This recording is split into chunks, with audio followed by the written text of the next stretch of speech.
Sorry. If we can find our seat, we're going to get rolling, and we have something a little special this evening, and we wanted to get started to give Pastor Brian here as much time as he needs. And I'm hoping there will be some time for questions, just in case. But we let's open up in a word of prayer first. And can we just stand for a moment and go before the Lord and just invite His presence, Lord? We're trusting You tonight to give us insight, to give us wisdom. We're asking that You would expand our understanding of what this world holds currently, Lord, for our children, for our loved ones, even for young people, young adults. Lord, I pray that You would give Brian the right words, give him insight, discernment, and I pray that You would give us ears to hear what's going on in our world today. We thank You for Your word. We thank You for the Holy Spirit that gives us discernment and that guides us and leads us. We pray that You would do just that, as Your word indicates, that You show us, You guide us in what we understand. But we do ask that You would give wisdom to people that teach as well, that we might glean that much more. Our children are important to us. Our young people are important to us, be they children, nieces, nephews, even neighbors, whatever. God, they're important. They're dear to us. They're dear to You. We pray that You'd give us the wisdom to protect them. In Jesus' name, amen. Amen. You may be seated. Now, you might not have children here tonight, but I want you to know that even if you have other young kids in your household, or nephew, or nieces, or grandkids, all of that, I'm sure that you're going to get something out of it. And what can be dearer, right, than our kids, to me anyway? There's not a lot that will elicit compassion out of somebody more than little ones. And be that a grandchild or whatever, unless it's like small animal. You'd be very proud of me, actually. I rescued a drowning chipmunk this morning. I really did. I didn't even eat it or anything. In the pool, and Andrea yelled, and I actually ran faster than I normally do, fished this little thing out, warmed it up, fed it a peanut. I'm not kidding. It's not. So, I felt pretty proud of myself in terms of compassion, but animals are animals and kids are kids. Having said all of that, it's not really worth anything. But Brian, if you'll come, Pastor Brian's going to share something that he's very familiar with. Thank you so much, and I'm going to look for that chipmunk and just double-check its story with yours, and we'll make sure. For those who don't know, my name is Brian Petro. I serve as the student ministry pastor of Bethel Church in Blackwood, New Jersey, and I've had the privilege of serving there now for the past 7 years, and then before that, I had served as a middle school pastor in Lakeland, Florida, and then I have received my formal education at Southeastern University. I spent about 5.5 years in Florida getting both my education and then also serving in that capacity. And it's a privilege to be here tonight. We're going to talk about social media and just talk about, and today there's 3 things that I hope that you will gather today as we talk about social media. 3 objectives that I would like us all to kind of have. One is awareness. It's awareness. It's knowing what is and what it isn't. It's knowing what social media is, and then also knowing what it isn't. I think at times we hear things, we other people will talk about it, we get misconceptions of it, and then other times that we don't actually pay attention, or we go, that can't be, and that there's no way that's happening. And so we want to make sure that we are properly aware of what social media is. The next thing is that hopefully we can communicate about it, and not just communicate it here between you and I, but more importantly, that you would be able to communicate it within your own home, with your family. For me to help you here, and then it just stays here, that's not my objective. My objective is hopefully to help you so that way then you can communicate that with your family, with those that you know as well. And then finally, engage in it. As we'll mention in a moment here, be a part of social media. And I'm not going to push any certain platform like it's be in this social media platform, but rather recognize that we live in a social media age and it's not going anywhere. Social media is here to stay. Social media is not just a trend. It's not just something that people are going to say, it's just here for today and gone for tomorrow. But social media is a day and age that we're living in. It's part of our culture. It's part of this generation, and it's only going to grow. I want to read a couple quotes for you here just to kind of highlight, I believe, what social media is and something, and some what other people thought of different things that maybe you might have or you know other people that have. But one quote is this. It says, when the Paris exhibition closes, electric light will close with it, and no more will be heard of it. And that was an Oxford professor, Aaron Wilson, in 1878. He was saying that after the Paris exhibition, the World Fair was there, the electric light is not going to be, it's going to be no more, and no one's ever going to hear about it again. I don't think he was right about that. In fact, there's another quote that says, X-rays will prove to be a hoax. And that was Lord Kelvin. He was the president of the Royal Society in 1883, and the Royal Society was a group of some of the world's most influential thinkers in the industry of science and mathematics. And he said, X-rays will prove to be a hoax. I think that statement was a hoax. Another quote there that I have is, the horse is here to stay, but the automobile is only a novelty and a fad. And that was the president of the Michigan Savings Bank advising Henry Ford in 1903. And we know that Henry Ford would not listen to his thought or opinion on the automobile. The horse is here to stay, but the automobile is also here to stay. It was not a novelty and a fad. Another quote says, a rocket will never be able to leave the Earth's atmosphere. And that was a New York Times article in 1920. And then finally, the television won't last. It's just a flash in a pan. And that was Mary Somerville. She was a pioneer of radio education broadcasts in 1948. I believe there's a typo on that. Yeah, it's 1948. Disregard the 37 there. But these are the opinions of other people about different things. And what did we learn? We learned that they were wrong, because their opinion of something that they thought was a trend or just a fad or a novelty, something that would never happen or this won't last, and yet here we are still enjoying the electric light, and we're enjoying and we're benefiting from X-rays, and we're enjoying television and all these other things. And rockets have gone not just into space but to the moon, and now we're looking beyond that. And the same thing, maybe you've heard people say this about social media, maybe you yourself believe this, but what we do know is that social media in the past decade has grown not just fragmentally, not just incrementally, but immensely. Ways that we could never imagine it. Social media is here to stay. Now, what is social media? And this is the Wikipedia definition, but I believe that it kind of summarizes it best, and we'll kind of break this apart, digest it a little bit more, and kind of talk a little bit more about it. But social media includes web and mobile-based technologies which are used to turn communication into interactive dialogue among organizations, communities, and then individuals. And I think that's the part that we really are going to kind of click with tonight, is the whole part about social media communicating with people in the form of individuals, especially for you, your children, your family members. Maybe you have a student at home, maybe you have a niece or a nephew, a cousin, whoever, but from the individual standpoint.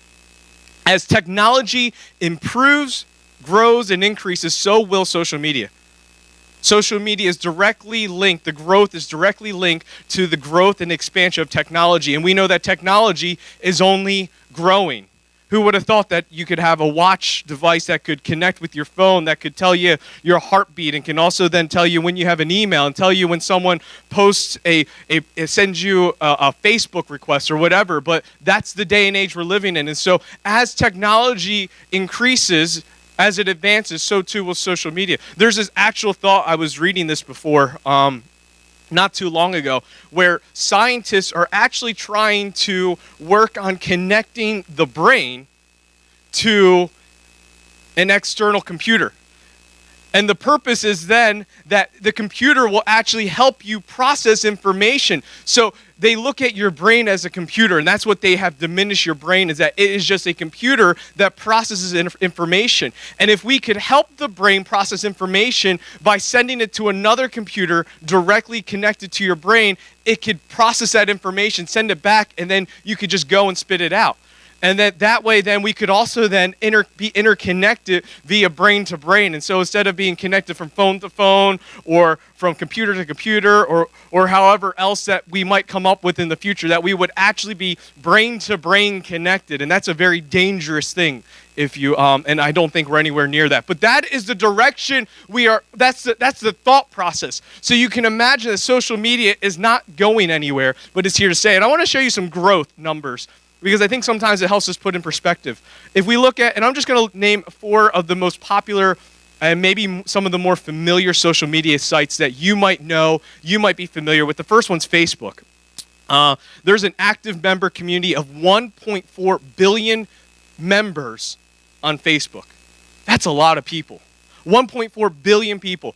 Mobile users, which includes the 1.4, is 874 million. And what that means is that there 1.4 billion are connected on Facebook from a computer. Of that 1.4 billion, 874 million of that 1.4 have it on their phone.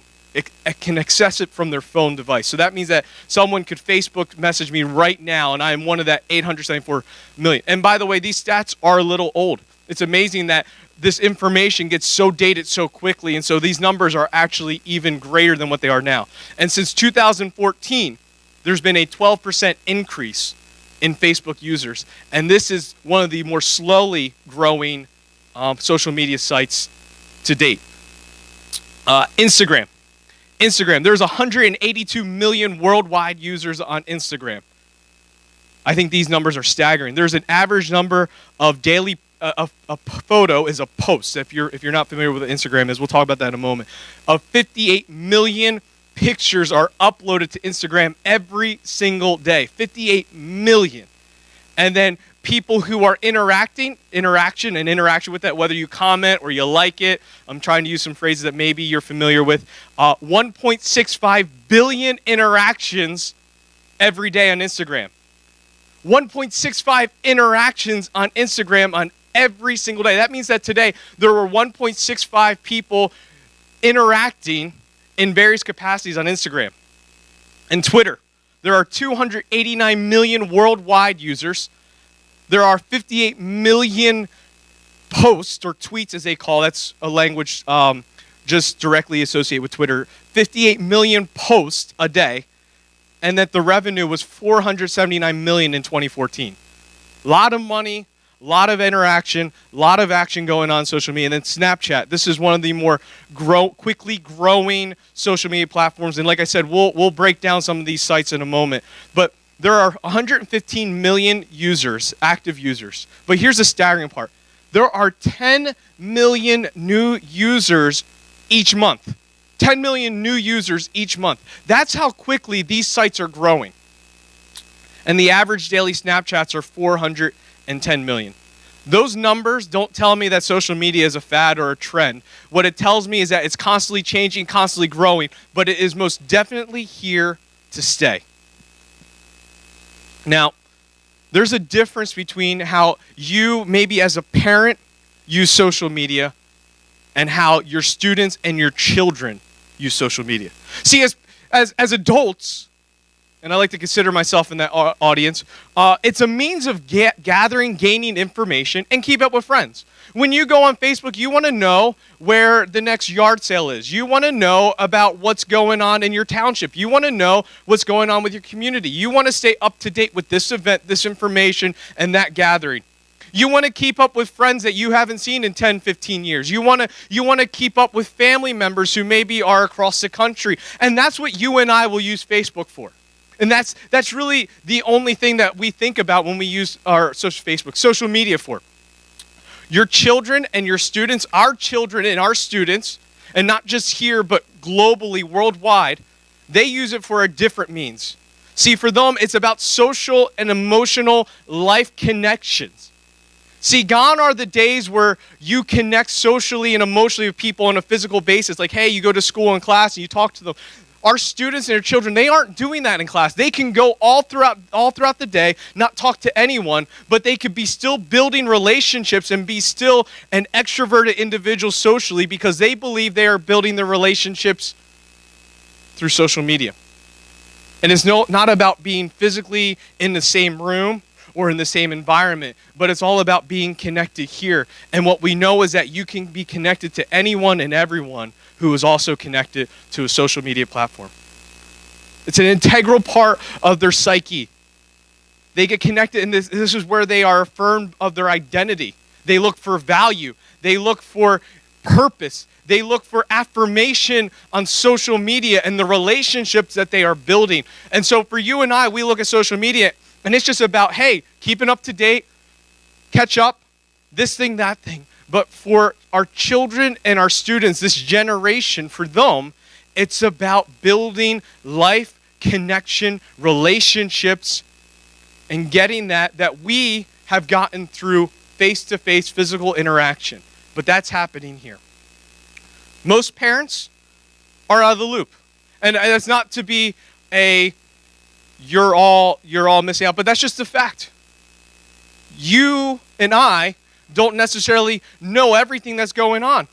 We're all on Facebook, and we're all in the Facebook. And when we, maybe you're here today and say, like, hey, I'm on Facebook, I know. But there are so many other social media platforms out there. And for us, we are just seeing the tip of the iceberg, but there's a whole world that goes beyond it. There's social media language that's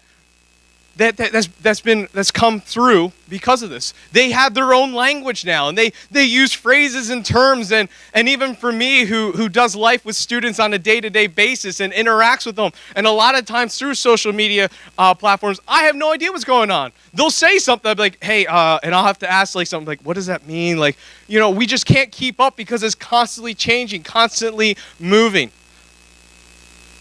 Sometimes we are not aware of the different avenues that are out there. We might know about Facebook, Twitter, and Instagram, but do we know about Kick Messenger, or do we know about Tumblr, or do we know about Whisper? And these are just some of the more popular but not so popular social media platforms. Some of you are nodding your head like, I have no idea. Some of you, maybe you do know, and hopefully, and we're going to kind of talk through those, but we stay out of the loop. And I think one of the greatest things that we need to be aware of is that your children, your students, our children, our students, they can portray one identity, one demeanor, one personality in front of us here and have a completely different and many times completely opposite demeanor and life and personality on social media. And we need to be aware of these things. And that's why the first thing we want to talk about is being aware.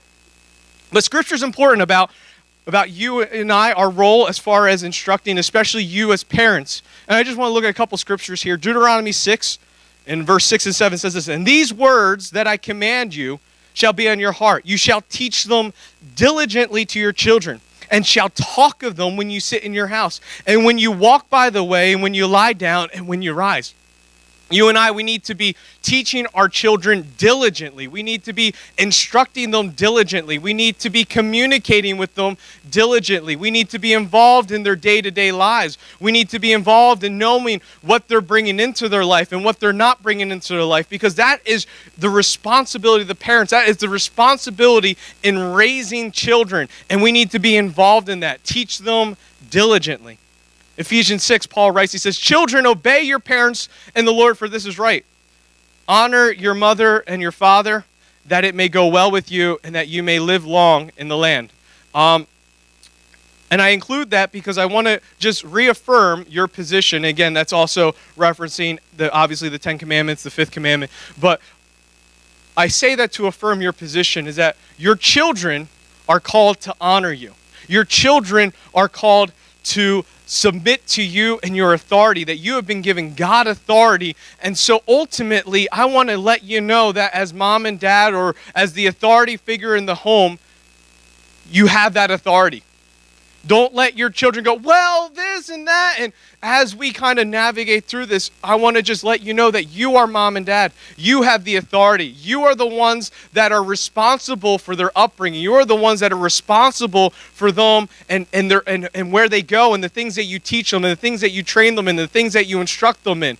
And so remember that, and don't just go, but you have a responsibility, but they have a responsibility to honor you, and that you have the authority, that is God-given.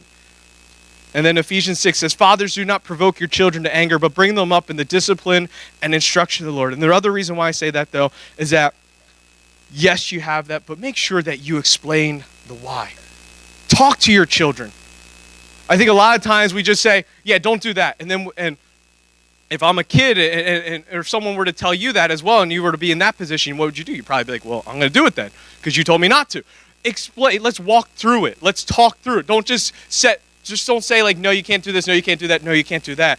But rather, it's okay if you say no, but walk them through that. And that's where the communicate and the engage take place when it comes to social media. And I think it's always important that we don't just say no's, but we can walk through them, and that we can hear them, but they can hear us, and we can have constant dialogue, because they are growing.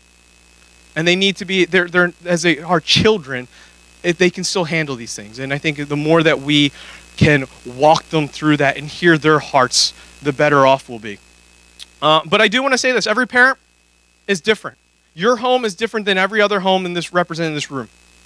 How you raise your children, or how you did raise your children, or how you are going to raise your children is going to be different than every single person. And that does not mean that someone here is wrong and that you are right, or that someone else is right and you are wrong.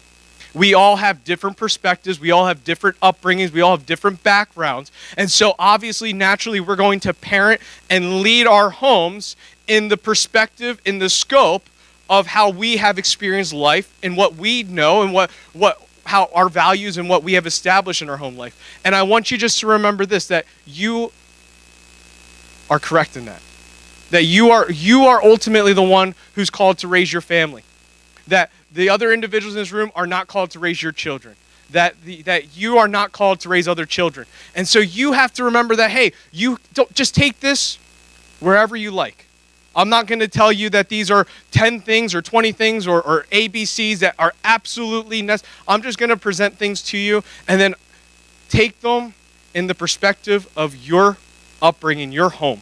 For some of you, you might be more strict, and some of you might be more lenient with your family, and that doesn't mean that they're wrong and you're right, or you're wrong and they're right. What it means is that you are going to raise your family in one way, and they're going to raise their family in another that is best suited for how you desire to raise your family, what God has placed in your heart, and that might differ slightly than this one.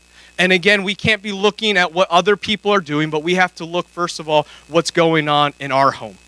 And I just always want to say that because I think that we look for like, hey, like these are the 10 absolute things that you must absolutely do. Well, that all depends on how you're raising your family. And I'm not here to tell you how to raise your children. I'm going to try to help you and give you information and suggest some things. But by no means, again, please remember that I'm not going to try to tell you how to raise your family, but rather recognize that please just take this in the perspective of your home and how you want to raise your family, and how God has called you to raise your family.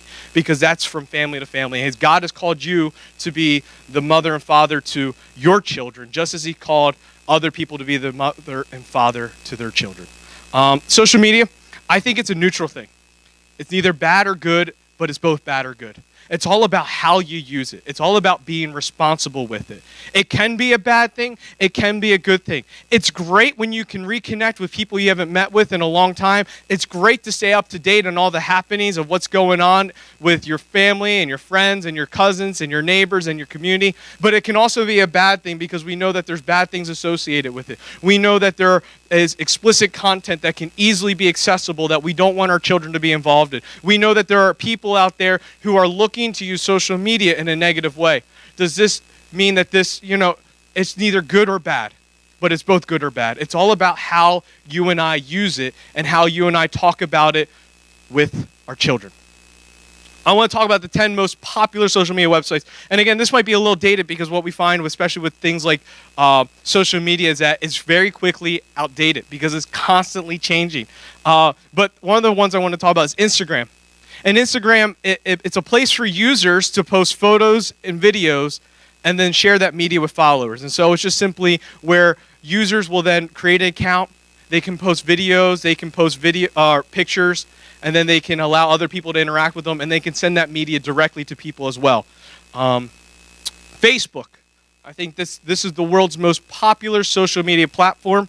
But I want to let you know something, that more than likely, this is where your teenagers are not. They might have a Facebook account, but that doesn't mean they're actively engaging it. And if you want to know why, it's because you and I are on there. Because you and I are on Facebook means that they're no longer on Facebook. Or they're on Facebook to make you think that they're doing the things that you want them to do, but in reality, there's on other social media sites. But this is the most popular social networking platform out there. YouTube. YouTube is a social media platform, whether we realize it or not. But it's a video sharing social media site that allows users to upload, view, and comment on videos. And I think at times we just think YouTube, it's entertainment. What am I going to do? Let's watch some YouTube, right? YouTube is very entertaining. But it's a social media platform.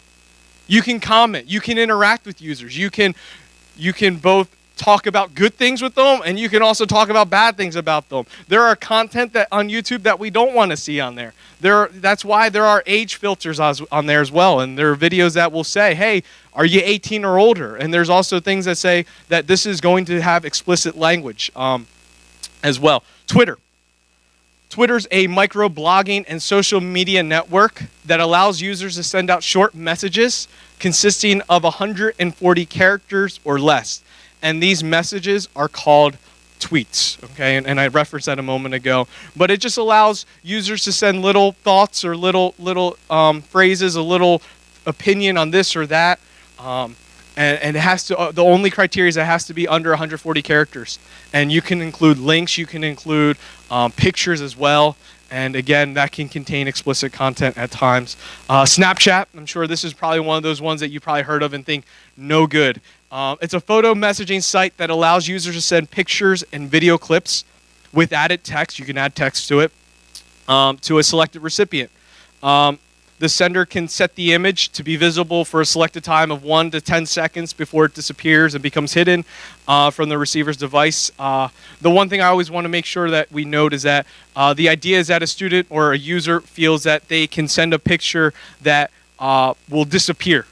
However, the recipient, if they chose to, they can screenshot that picture as it's viewed. Even though with it, and people can do that within 10 seconds, it's very easily to do on a mobile device to take a screenshot. Also, there's this idea that it's gone forever, that it deletes itself and it's no more. That's not true. In fact, what we found is that Snapchat was under investigation because all of the images that were sent, all the video, all the content was not actually being deleted, but it was actually being stored on servers elsewhere. Now, does that mean that information is easily accessible? No, but is it accessible? Yes. And what we have found is that there is really no information. Disney got hacked recently. That's how much information is safe. Is that if Disney can get hacked, and Disney, again, is like a conglomerate of conglomerates. They own ESPN and ABC and Marvel, and you know, they own all these things. And if Disney can get hacked, then, I mean, who can't get hacked? I mean, there was a virus going around recently, and the virus originated from the NSA. So if the NSA is getting hacked, and they're supposed to be ones that help us not get hacked, then, again, any information is available at the end of the day. Tumblr, it's a short-form personal blog page that allows users to post multimedia, such as pictures, video, text, pretty much anything on there. And the one danger with Tumblr is that there is literally no enforcement of any content. I mean, anyone can post anything, whatever, that they want on Tumblr. And then we have 4 more. Ask.fm, it allows users to pose questions to others and are able to, and then others are able to post responses.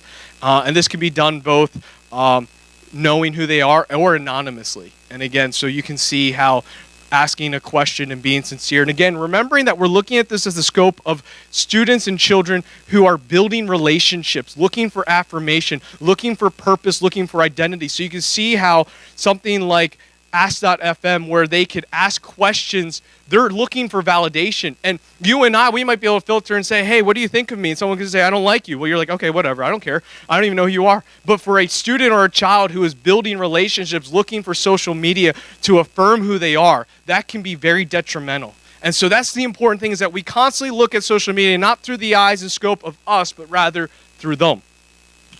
And so you can see the dangers. Kik Messenger, it's an instant messaging app that will send text, photos, videos, and more within the app. Pretty much, it's an alternative to text messaging. And so if you kind of say, hey, well, I know my student doesn't text message, but maybe they have Kik Messenger. And that's another way for them to interact with other people. And a lot of times without us even knowing it, because it is an app that allows them to message one another, and it's a free app, and it doesn't, so they can download it, and then they can message other people. And I'm not saying it's a bad thing, but again, it's something to be aware of. And then Yik Yak, which actually is outdated because it just shut down last month. So Yik Yak is no more. They shut their doors down. But it allowed users to post comments anonymously, any thought that they wanted to. And the way they categorize it was by your geographical location. So you could say, hey, I'm hungry today.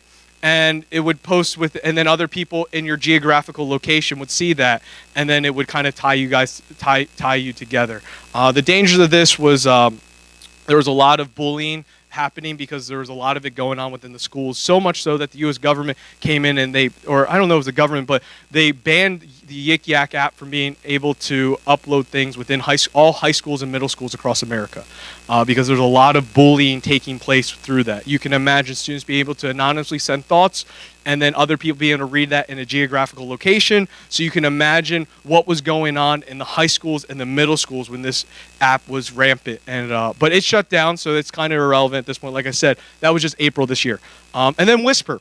And Whispers allow users to share secrets in a confession format that is done anonymously.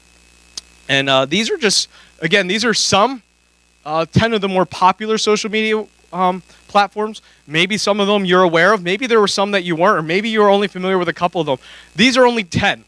There's a whole world of them out there. And again, we could talk about social media for the next 5-10 days, and we could still have more to talk about. I'm just trying to give you a comprehensive overview of what's going on with social media. But those are some of the 10 popular things. So from there, I want to give you 10 things to be aware of. Make you aware. The first thing I want to hopefully make you aware of is that there are dangerous people who hang out on social media. I don't want to lie to you. I don't want to try to be veiled with that. There are dangerous people. There are people who see what social media is. They see the opportunity there, and they are hanging out in social media. You know, we've grown up, and at least for me, I always grew up when we were outside. If there was someone you didn't know, you stayed away from them.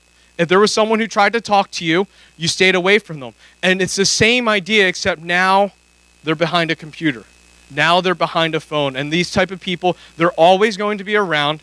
It is because we live in a sinful world, and because of sin, there are these type of people who will try to take advantage and manipulate people for one reason or another, whether it's for predator purposes, whether it's for financial gain, or whatever else they might be trying to gain out of it. There are dangerous people that will be on social media.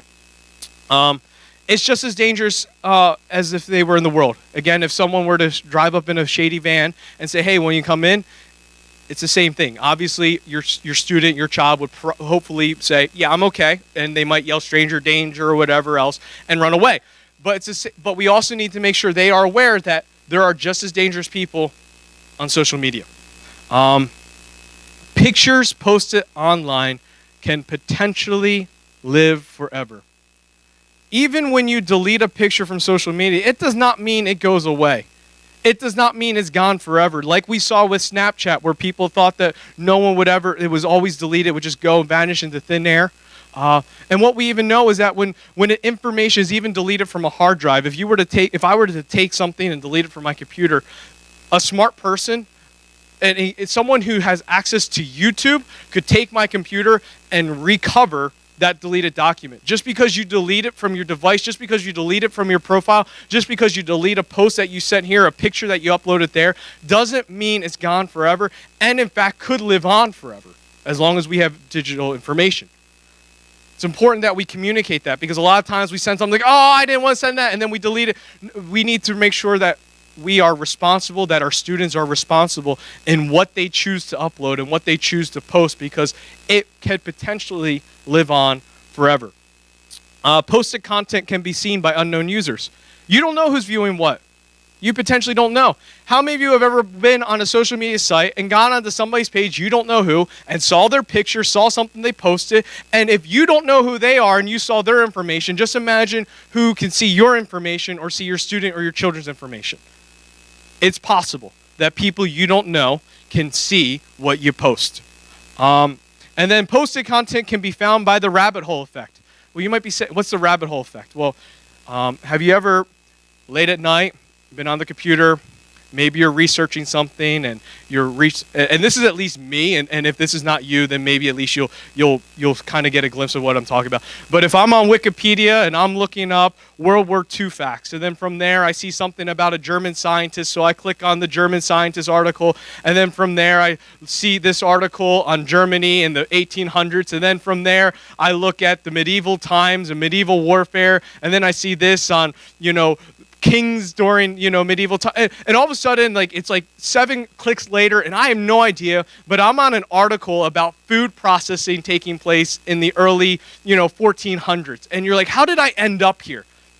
It's through clicking. and you click, you click, you click, you click, and you don't necessarily know how you got there, but people can find you, or you can find other people through that same thing. You could be on a picture that was posted by ESPN, and then you could see somebody, you're like, oh, they had a really cool comment. I want to see who they are. And then you click on their username, and then you're there. And then you see somebody else who says something that oh, wow, they like the same sports team, and they live let me click on there. And all of a sudden, you're in this rabbit hole of click, click, click, click, and you found somebody who you don't even know. And in the same way that you can find someone through that rabbit hole effect, someone can find you. That can absolutely happen, and I think it happens all the time. Children Online Privacy Act restricts social media sites from all users under the age of 13. If you have a child or a student who's under the age of 13 and they're on social media, technically, they're breaking federal law. Federal law has come in and said that all users under the age of 13 are prohibited from social media sites. That's why when you sign up for a social media site, they ask, are you 13 or older? Because anyone under the age of 13 is, by law, not supposed to be on there. In fact, social media sites such as Facebook and Twitter spend countless hours. I believe they said this, I think the number was at least a while ago, was 20,000 users are removed from these sites daily because they're underage. That's something that we don't really think about. Now, I'm not here to tell you that the government's going to, yeah. Absolutely, yeah. Now, again, they're not coming around and arresting people or fining you or giving you tickets. I don't think it's impossible. I think it's impossible to technically enforce. But if our government has set a standard to say that, hey, you got to be 13 or older to be on social media, then, so there is an age. And again, they are doing their best to do so. But again, it's impossible, and it's quite easy to get past that. I mean, they're not confirming ages, they're not asking for credit cards, they're not asking for this and that. A lot of times, they're just saying, "Hey, are you 18 or old? Are you 13 or 13 or older?" And all you gotta do is click that check mark, and there's no lie detector thing going on saying, "Sorry, you lied, we caught you." I mean, it's just simply saying that. But again, if federal law is saying there is an age that's too young, then we should probably take note of that. Social media is a place where real relationships develop for teenagers. We talked about that before. Real relationships are happening. Whether or not we believe it's happening or not, whether we can even fathom it, whether we can even comprehend it, besides that fact, it is happening. Your student, our students, your children, our children are connecting and building relationships with people that are real for them. Because that is the day and age we live in. Relationships can happen through here, and they're building them through here rather than always building them in here. And so we need to be mindful of that, because sometimes we might not know who the people they're building relationships with. Back in the day, you knew who they were building relationships with because it was just the kids in the neighborhood. And then your parents would say, hey, don't hang out with that Billy, okay? That Billy's no good. I've seen that Billy. But you don't know who Billy is on the computer. And if there's a Billy here, you have a Billy. Billy's a great kid. I don't want you to think that. I think that otherwise. But I did have a Billy who I wasn't allowed to hang out with. But Billy and I still hung out together. Cyberbullying is a real thing. It is a real thing. If you are blind to that, I just want you to know it is real, and it is very dangerous because it happens anonymously. It happens from beyond here. And bullying before we could see, and bullying's there's never a place for bullying, and I am very much so. And I think that just because people are so easily connected, because before bullying would just happen isolated here or there because you had to be physically connected. But now students are so tied to this that at every waking moment they can be bullied. In fact, there was a study showing that students will spend on average close to 7 hours a day on a device or something that will have access to social media. 7 hours a day. So can you imagine always being tied to this and always being bombarded with bullying, and how that effect could be so detrimental? Before it used to be, I don't want to go to school, I'm not feeling good, and you can see that, but it's all here. Many teenagers have multiple accounts. You might know about the one account that your student has, but just as easy it is for them to set up one account, it's easy for them to set up a second account. All they need is another email. And an email address is very easy to make. There's no more limits to, you got to get invited to make an email, you got to do this. Again, it's just check marking boxes. And if they want to deceive deceive you and make it a second account, then they have no problem saying that they're over a certain age, or they have no problem saying this or that because they're making a second account. Be aware that a lot of students will have multiple accounts when it comes to social media. Social media can be an addiction. Maybe there's some of you here saying, I know that's true. I never would have imagined myself on this thing, but now I'm on it all the time. But teenagers become consumed about what's going on. They want to know who's doing what. They want to know who's doing this. They want to know what this person said about that thing, and they want to hear about this thing about that thing. And it's no longer happening over the telephone or in person, but it's happening in this world, and so they are staying involved in this world. And not only that, but students are looking for affirmation and value and purpose on social media. So what happens is they post a picture that makes them come off, like well or smart or funny or whatever else. And so every time they get a like or an acknowledgement, it boosts them up. And in fact, then it's rewarding them. And so the brain ties that chemically with a reward. And so now they're becoming addicted just because of the fact of when I go on here and I post a picture or I send this or I send that, people are liking it and acknowledging it. And so every time someone likes it, then I find value and purpose and identity in what's going on here. And so now I'm addicted to that. And then most teenagers don't understand the future consequences. Now, I don't know about you, but I'm sure I did a lot of foolish things when I was a child. I'm sure all of you here as well did, or maybe some of you. Some of you are nodding your head. I know, yes, exactly. Never. How many of you are thankful that there were no phones with cameras on them when you were a kid? How many of you are thankful that all the dumb and foolish things that you did as a child, there was not a way to easily document it other than through stories? And what do you dread when you're with family and close friends? You dread the stories that they're going to talk about you when you were younger. Now imagine that every single moment in these students' lives are being documented. Think about all the children that are being born right now, and every single moment's being documented from the time that they're being held, their first cry, their first everything. And not only is it being documented in a little baby book that you can have and pictures and write little stories, but it's now there for everyone else to see. Most teenagers don't understand the future consequences. I just can't imagine what life would have been like if social media was around when I was a child. I don't know. And so, I don't know if they understand that necessarily all the time. We need to communicate with students.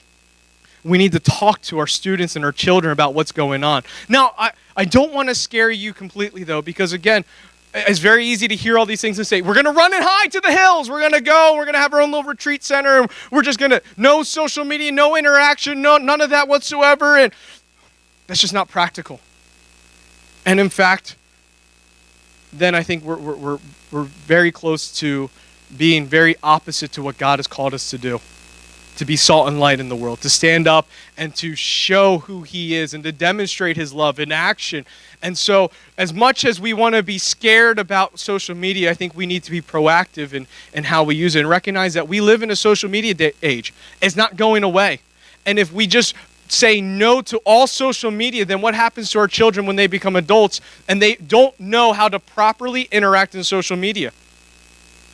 And they are called to live in a social media world, and they're not equipped to do so. So rather than take a fear approach and just shut down everything, we are responsible with it, so that way then they can be responsible with it, and that way then they can be effective in living a life in a social media age, and also prayerfully be able to live a life that models Christ as well. But we need to communicate. This was a 2013 study. It's a little dated. It's amazing when you say 2013 and that's dated, but it is, and that's crazy. But here's some reasons why we do need to. If the 10 things to be aware of wasn't enough, here's some things as well. 91% of our teenagers share photos of themselves. And I think a lot of us do as well. And these are not necessarily bad things. I'm just saying these are things, though, that are going on. So we need to make sure we communicate. 24% of them share personal videos. 92% of them share their real name. 84% post their personal interest. 82% give their birthday. 71% tell the city they live in, so they could probably guess the old... You ever notice that passwords are getting more... The password recovery questions are getting more in-depth now? Because what companies have learned is that all this information that before wasn't accessible is now accessible. So now you have, and I don't know about you, but now they're I'm like, how am I even going to remember this? They asked me once They said, hey, give us an important date. So I gave them an important date. They said, give us another important date. And I'm like, how, if I ever forget my password, I'm not going to remember what this date, and you can't give any context clue as to what the important date is, but that's because they're trying to be vague as possible because a lot of this information is available on social media. 71% post the school they attend, 62% share relationship status, 53% publicly post their email address, and 20% give out their phone number online. And maybe that's why we're all getting these amazingly ridiculous phone calls lately, and I've been getting them nonstop, and I have no idea. And I don't post my phone number online, but they come everywhere. But that just shows us that, hey, all that information tells us that we need to be actively communicating with our students and our children about social media, because that's the stuff they're doing. And again, making sure that they can responsibly navigate social media. That means that we have to responsibly communicate with them. 6 things to communicate with them. I think these are some things that we should communicate with our children and our students when it comes to social media. Everything you post is potentially public. Everywhere you go can be tracked. You can't delete everything completely. Employers and colleges may look at social media, and I just want to stick on this, and a lot of the stuff is repetitive, but I do want to focus on 4 and 5. Now employers and schools are looking at social medias. They're looking at your social media when it comes to hiring you for jobs. They're looking at social media when it comes to admitting you to schools. There was a major university that had a bad image as a party school. And so what they did was several years ago, they decided, we need to get rid of this image. What are we going to do? We're going to look at social media. And if we see your social media post has you involved in behavior that is involved with the partying scene, that is going to greatly affect your ability to get admitted to our school. Schools and employers are looking at social media because they're available. And if they're available, why would we not use them? How many times do we see those posts where people will blast their boss on social media, and then the next thing the boss goes, hey, you forgot that we're friends, you're fired, don't worry about coming in. But it's important that we communicate these things, because a lot of times we don't realize when we post things that certain people are looking at them, and that there are dangerous people online. There are dangerous people online. We need to communicate these things. We need to communicate, make sure our students and children understand these things. And then finally, 10 guidelines. These are 10 things that I just want to kind of share with you. Again, you're aware of some things, hopefully. We know what we need to communicate. And then these are just some tools that maybe they can help you, maybe they won't, maybe you can pick and choose here. But just some things that I found to be beneficial. One is too young is too young. Why? Because we know that the law says that there's a 13-year-old age, minimum age for social media. So at the very least, there is a young age. There is too young. Yeah.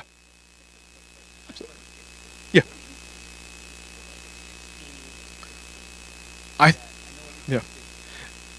Yeah. I don't know. I don't have an age. I don't. And just because of that is, your maturity plays a huge part. You have to be able to engage in conversation, know whether or not your child is ready. And so, yeah, absolutely.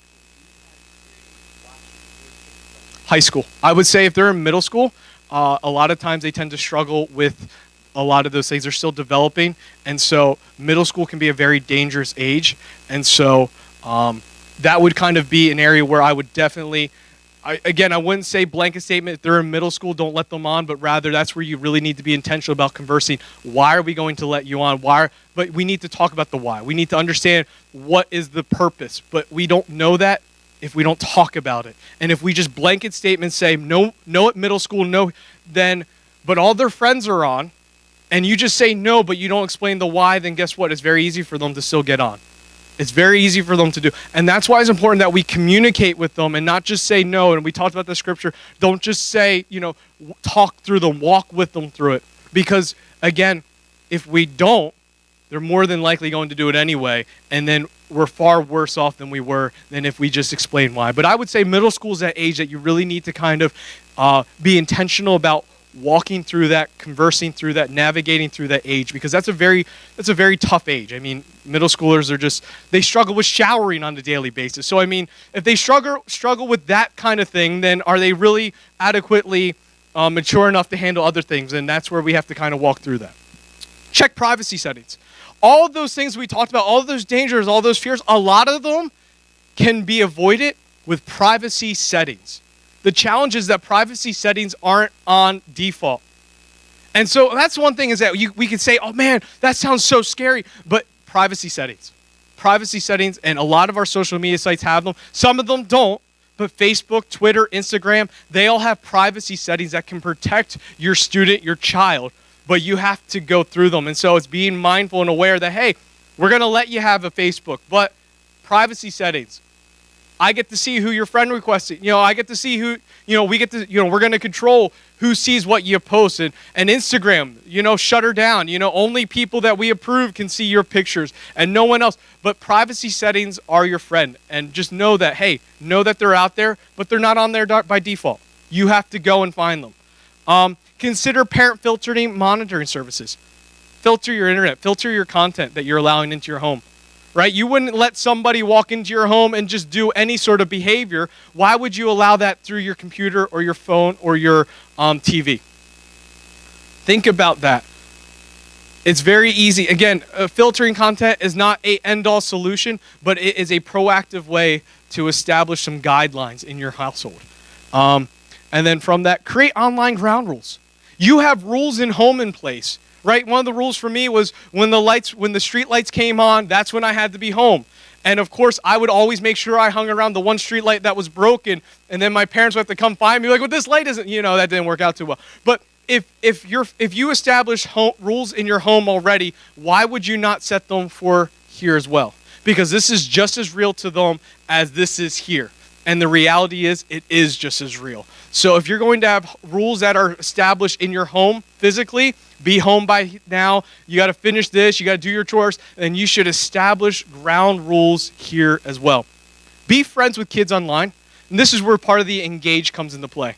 And I am a firm believer in this. And I was talking to one of our youth leaders just the other night. They found something out, and I just said, that's a deal breaker for me. But if your friends are on, if your children or students are on Facebook or on Instagram or on Twitter or even on Snapchat or any of these social media sites, then be friends with them. Any site that they're on, you better be a friend with them because you need to know what's going on. You need to see what's going on.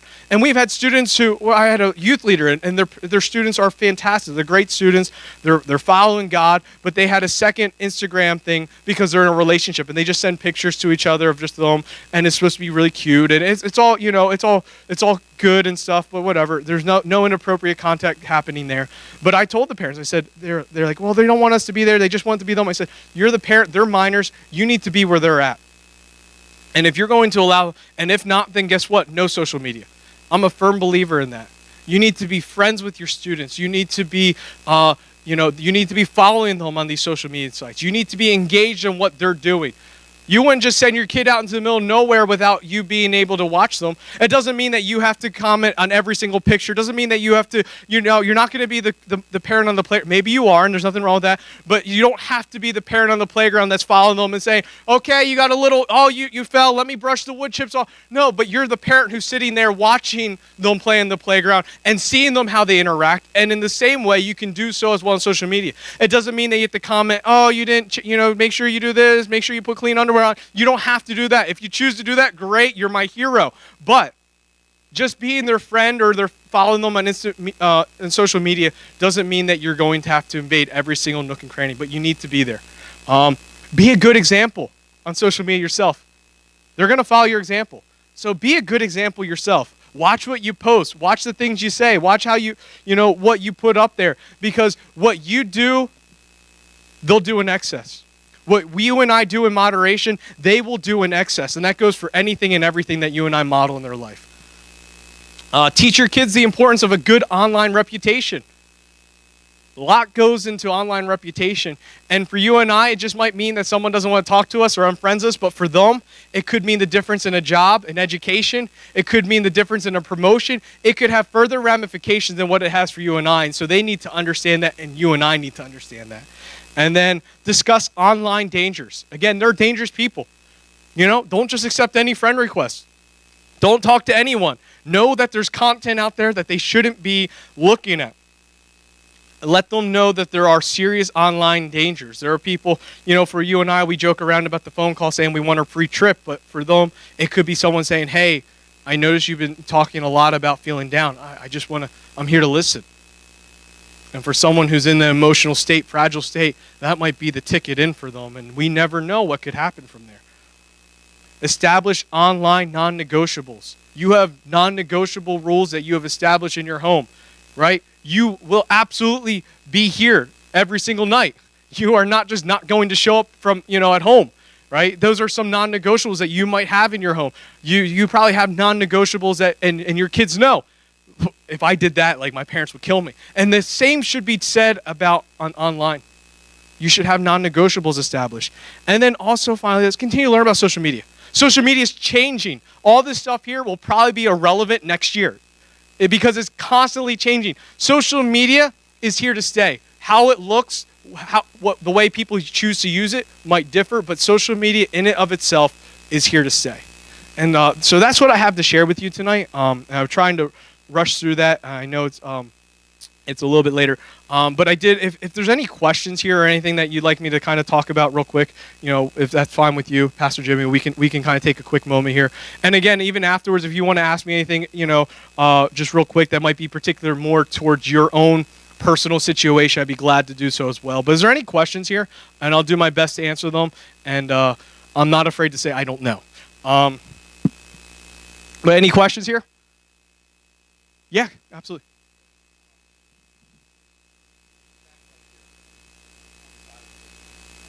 Yeah. Yeah.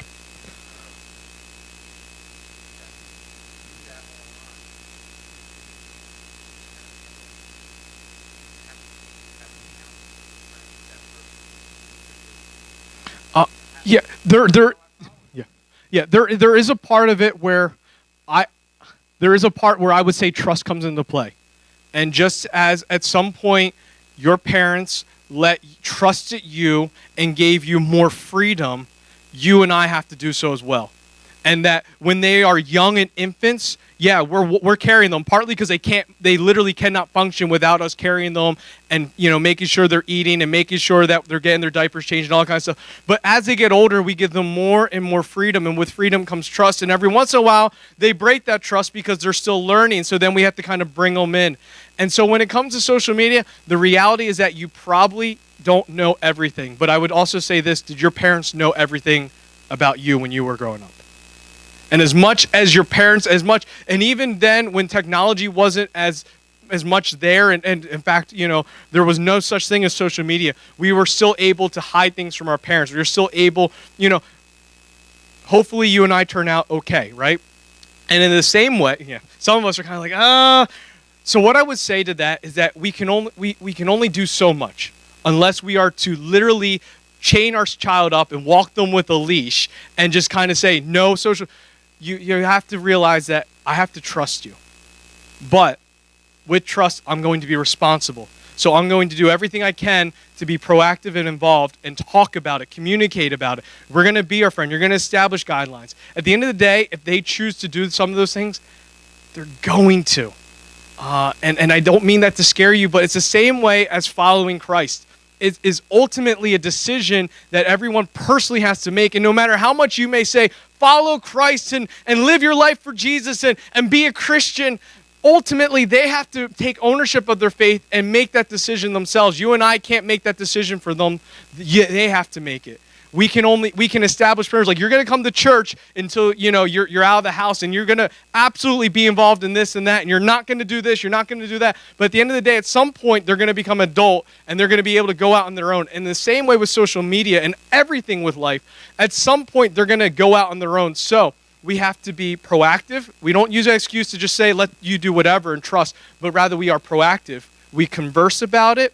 We are seeing as much as we can, but we also recognize that there might not be stuff. But I think the more that we engage in conversation with our children, the more likely they're willing to talk to us about it.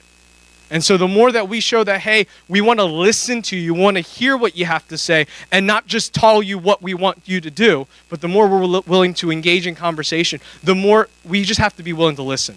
And a lot of times we like to talk, and when we say we're listening, what we're really doing is just waiting for our turn to speak. We're not really listening, hearing what they say. We're just waiting for us to say our next thought. And that's what I would say to that, is that there is a part of trust. And yes, the truth is that you can be involved in everything. You can be friends with them. But you still might not be able to see everything's going on. But that's where you talk to them. And, if you're suspicious, there's no problem with, hey, can I check your phone out? But also know that, hey, what's going on? What's going on Facebook?